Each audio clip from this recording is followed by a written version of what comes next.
L'info écho avec Capital. On commence ce flash par l'info pratique Capital. Le mois de juillet débute par plusieurs changements qui vont toucher votre budget et votre vie quotidienne. Et parmi les bonnes nouvelles, l'allocation de retour à l'emploi pour les chômeurs augmente de 0,7%. Quant au gaz, les tarifs réglementés vont baisser de 6,5 à 7%. En revanche, les automobilistes, eux, risquent de faire grise mine.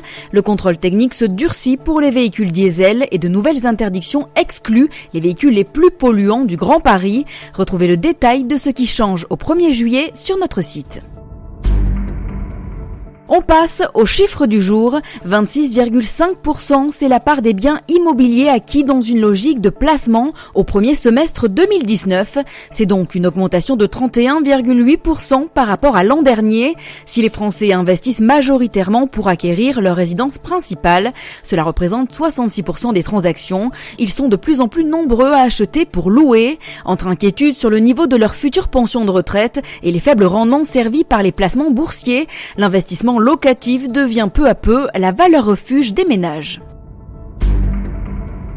Le coup de gueule du jour risque d'être poussé par les salariés du privé. La députée LREM de l'Isère, Sandra Motin, suggère en effet l'instauration d'un jour de carence universel à tous les travailleurs. Dans la fonction publique, cette journée a été rétablie en 2018 et accompagnée d'une retenue sur la rémunération dès le premier jour d'absence pour maladie. En revanche, les salariés du privé, grâce aux conventions collectives, bénéficient souvent du maintien de leur salaire pendant leurs 3 jours de carence.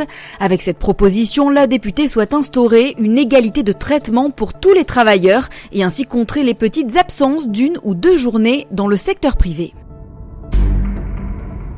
Et on termine par la mise aux enchères d'une sculpture de Toutankhamon qui suscite la colère de l'Égypte. Le Caire assure que ce buste estimé à 4,5 millions d'euros et mis en vente par Christie's a été volé dans le temple de Karnak à Luxor. Le portrait sculpté du pharaon Toutankhamon doit être mis aux enchères ce jeudi 4 juillet à Londres. Le Monde rapporte que la sculpture datant de plus de 3000 ans n'aurait pas tous les certificats de non-vol requis. C'est en tout cas ce qu'assure l'ex-ministre égyptien des Antiquités. Le pays a demandé l'annulation de la vente et exigé la restitution de l'œuvre à l'Égypte. C'était l'info écho avec Capital.